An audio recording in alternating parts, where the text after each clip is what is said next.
Assalamualaikum warahmatullahi wabarakatuh. Ya, kembali lagi ya, saya Sarah dengan NPM 2401069925. Nah, teman-teman, pada pembahasan kali ini saya akan membahas soal-soal tentang materi geometri analitik ruang. Nah, langsung aja kita bahas. Yang pertama di sini itu ada soal yang dimana kita disuruh menggambarkan titik dalam ruang jika diketahui titiknya yaitu 3, 5, dan 6. Nah, teman-teman, sebelumnya kan kita kalau mau menggambarkan grafik itu kita memerlukan yang namanya garis koordinat X, Y, dan Z ya teman-teman. Berhubung di sini titiknya itu ada 3, 5, dan 6. Maka di sini diibaratkan untuk 3 itunya X, 5 itu Y, dan 6 itu Z. Nah, maka kita langsung aja menggambarkan ya teman-teman. Untuk titik X itu berada di sini ya teman-teman. Jadi di sini titik X. Ini titik X ya teman-teman.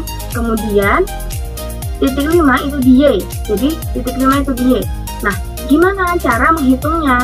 Pertama, kita titik X 3 langkah. 1, 2, 3.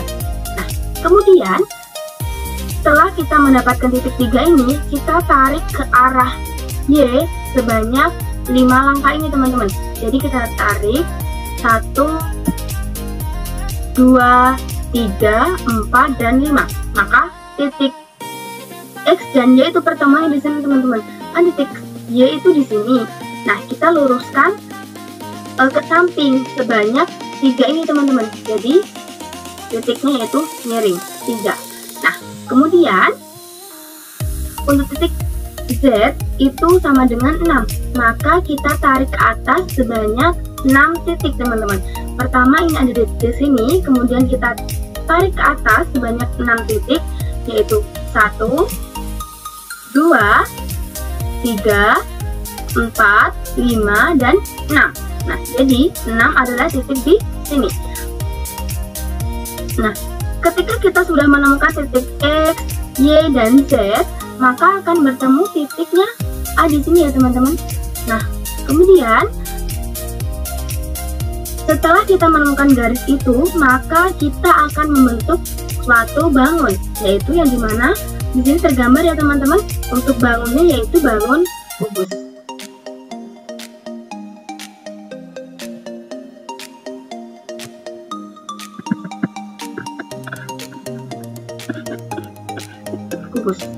Jadi yang terbentuk yaitu bangun ruang kubus. Seperti itu teman-teman. Oke teman-teman, untuk yang selanjutnya yaitu soal nomor 2, yang dimana perintahnya adalah proyeksikan titik-titik berikut ini terhadap sumbu Y. Nah, di sini diketahui ya teman-teman, untuk titik pertama itu ada titik A, yang dimana titiknya itu ada di 3, 4, dan min 2. Nah, titik B itu ada di 1,1,0. Nah, jadi kita disuruh untuk memproyeksikan terhadap sumbu Y. Maka untuk titik yang A ini teman-teman, karena kita proyeksikan ke sumbu Y ya teman-teman, maka otomatis untuk X itu sama dengan 0 dan Z itu juga sama dengan 0. Nah, maka untuk yang A ini berubah menjadi 0, Y, 0. Ini asal muasalnya seperti ini teman-teman. Jadi titik A itu kan X, titik A itu X, Y, dan Z. Nah, kemudian kita taruh untuk X sama dengan 0 dan Z sama dengan 0. Maka tinggal 0, Y, Z. Nah, kita masukkan. Untuk Y-nya itu kan hanya ada di tengah-tengah ya teman-teman. Maka untuk titik A 3,4,2 itu berubah menjadi 0,4,0. Dan titik B 1,1,0 itu berubah menjadi 0,1,0. Nah, gimana cara kita menentukan gambarnya? Seperti ini teman-teman. kita tadi diketahui untuk titik A-nya yaitu 3,432. Nah, pertama kita tarik teman-teman, untuk titik X itu ada di 3. Nah, kemudian untuk titik Y itu ada di 4. Pertama, seperti ini teman-teman, titik X itu ada 3, maka kita tarik ke arah Y sebanyak 4 titik. Kita hitung 1, 2, 3, dan 4. Maka titik 4 adanya di sini. Nah, untuk titik Y itu kita tarik ke arah X sebanyak 3 langkah. Maka 1, 2, dan 3. Di sini adalah pertemuan titik antara X dan Y. Kemudian berhubung di sini min 2, maka kita tarik ke bawah sebanyak Z min 2. Maka kita tarik sebanyak 2 langkah ke bawah. 1, 2. Nah, maka disinilah titik A berada. A sama dengan 3,4, min 2. Nah, tadi kan kita udah mencari ya teman-teman, untuk proyeksinya terhadap A itu ada di 0,4,2 terhadap sumbu Y. Maka kita perhatikan di sumbu Y teman-teman. Kita perhatikan di sumbu Y. Nah, untuk A itu 0,4,0, maka titik A aksen itu ada di titik ini teman-teman. Nah, selanjutnya untuk titik yang B. Titik yang B itu adalah 1,1,0. Nah, yang berarti satu yang di depan ini ya teman-teman. Satu yang di depan ini itu adalah titiknya X, dan satu yang di belakangnya itu adalah titiknya Y. Maka kita tarik satu langkah ke arah Y untuk di titik X. Kita tarik satu langkah ke arah Y, kemudian titik Y itu kita tarik miring sebanyak X 1 langkah. Maka kita tarik. Nah, di sini adalah pertemuan antara titik B, titik X dan Y di B. Nah, kemudian tadi kita tak cari untuk proyeksinya yaitu 0,1,0 terhadap sumbu Y. Maka kita perhatikan sumbu Y untuk 0,1,0, satunya ada di sini. Maka B aksen adalah titiknya di sini teman-teman. Titik B aksen. Nah, seperti itu teman-teman. Mudah kan? Nah, kita langsung aja lanjut ke soal yang nomor 3 ya teman-teman. Di sini soalnya yaitu sebuah drone berangkat dari titik A yang dimana titiknya itu 24,6 di sebuah gedung. Nah, kemudian terbang menuju titik B yaitu titiknya 3,5,7 yang merupakan titik koordinat lokasi tempat pengiriman. Nah, perintahnya yaitu hitunglah jarak antara posisi awal dan posisi akhir sebuah drone tersebut. Nah, teman-teman, di sini diketahui untuk titik A yaitu 2,4,6 dan titik B yaitu 3,5,7. Nah, maka sekarang kita akan mencari jarak antara posisi awal dengan posisi akhir. Nah, untuk rumusnya sendiri teman-teman, rumusnya yaitu ini ya teman-teman. Untuk panjang AB sama dengan akar X min 2 akar X2 dikurang X1 pangkatkan 2 plus Y2 min Y1 dipangkatkan 2 plus Z2 min Z1 dipangkatkan 2. Nah, kemudian kita masukkan ya teman-teman. Untuk ini kan X-nya ada di sini, Y-nya di sini, dan Z-nya di sini. Nah, maka untuk X1 itu ada di titik A, maka X1 yaitu 2 dan X2 yaitu 3. Nah, di sini rumusnya kita masukkan yang pertama itu X2 yang berarti 3. 3 dikurangi dengan X1, 2 dipangkatkan 2. Nah, begitupun selanjutnya ya teman-teman, kita substitusikan ke dalam rumus tersebut. Nah, kemudian setelah seperti itu, kita lanjut jumlahkan. Untuk yang 3 dikurang 2 itu kan 1. Nah, 5 dikurang 4 yaitu min 4. Dan untuk min 2 dikurang 6 sama dengan 8.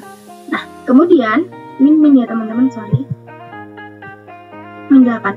Untuk 1 dipangkatkan itu hasilnya tetap 1. Dan 4, min 4 dipangkatkan itu hasilnya 16. Dan untuk min 8 dipangkatkan itu hasilnya 64. Maka setelah dijumlah yaitu akar 81. Nah, akar dari 81 yaitu 9 meter. Maka jarak antara drone pada posisi awal dan posisi akhir yaitu sebanyak 9 meter, teman-teman. Nah, kita langsung aja lanjut ke soal yang nomor 4. Dimana di sini perintahnya yaitu hitunglah nilai dari sudut istimewa berikut. Di sini kita berikan sudut istimewa yaitu sin 150 derajat. Nah, teman-teman, untuk mengerjakannya kita harus tahu untuk sin 150 derajat itu berada di kuadran berapa. Nah, untuk kuadran 1 sendiri itu kan ada di 0 derajat sampai 90 derajat. Dan kuadran 2 itu ada di 90 derajat sampai 180 derajat. Nah, untuk sin 150 itu berarti berada di kuadran 2.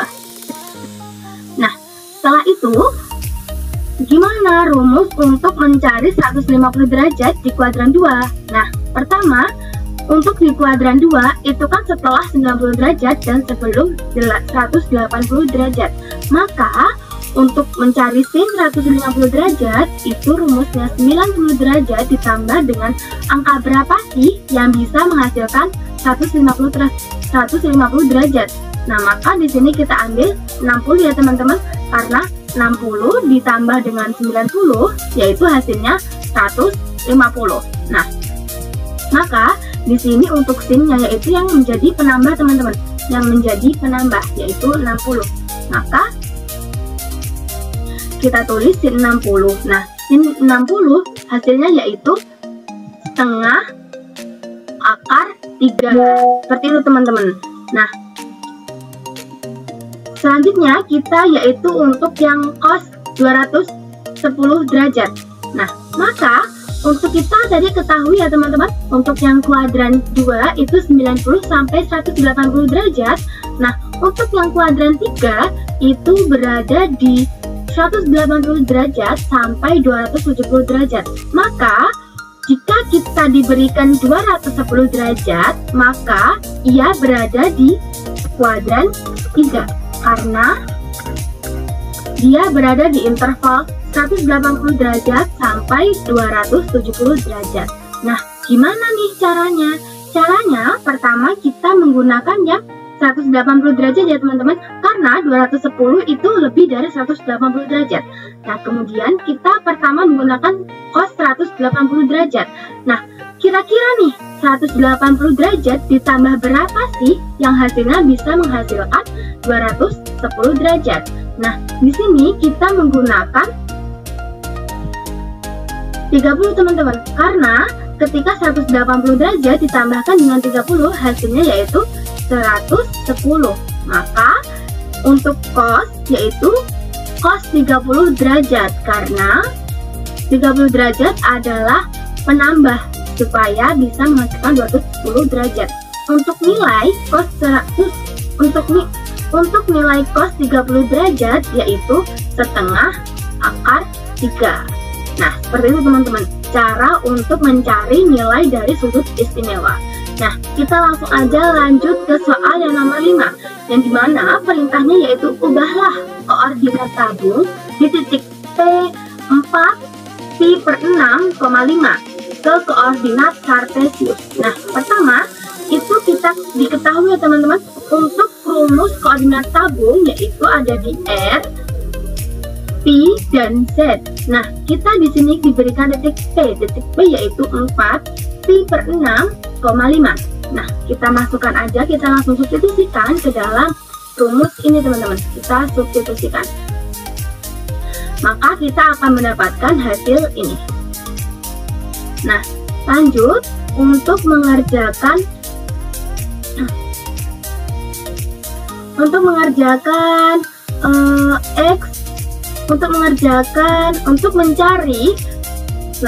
mencari koordinat kartesius itu rumusnya berarti kan kita mencari titik X, titik Y, dan titik Z.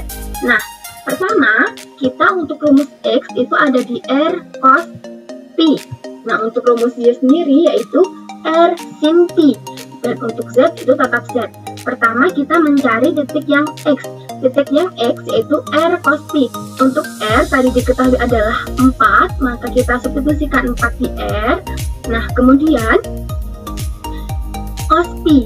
Pi tadi diketahui untuk pi per 6, maka di sini kita masukkan pi-nya yaitu pi per 6.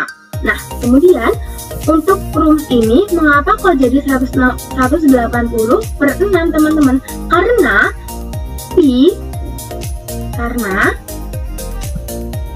catatan untuk pi itu nilainya sama dengan 180 derajat. Nah, jadi untuk pi ini kita ganti dengan 180 derajat. Maka 180 derajat dibagi dengan 6 hasilnya yaitu 30 derajat. Nah, di sini 4 cos 30 derajat. Untuk tadi nilai dari cos 30 derajat yaitu setengah akar 3. Nah, untuk 4 dikalikan dengan setengah yaitu 2. Maka hasilnya yaitu untuk hasil X yaitu 2 akar 3. Nah, kemudian kita mencari yang Y ya teman-teman. Untuk Y sendiri itu rumusnya R sin theta. Nah, untuk R-nya tadi kita ketahui 4, kemudian theta-nya kita ketahui untuk pi per 6. Maka theta yaitu pi per 6. Untuk tadi ingat, untuk pi itu hasilnya yaitu 180.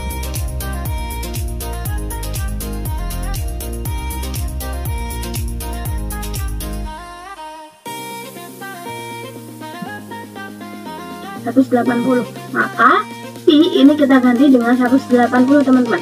Jadi di sini 180 dibagi dengan 6 hasilnya yaitu sin 30 derajat. Nah, untuk sin 30 derajat itu nilainya min setengah. Maka 4 dikali dengan min setengah yaitu 2.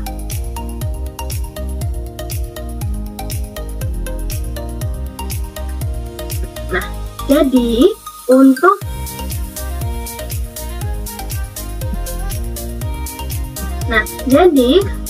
untuk titik X, Y, Z itu ketemu untuk X-nya yaitu 2 akar 3 dan untuk Z-nya yaitu 2A dan untuk Z-nya sendiri yaitu tetap 5. Ini ya teman-teman. Jadi hasilnya yaitu 2 akar 3, 2,5. Nah, itu teman-teman.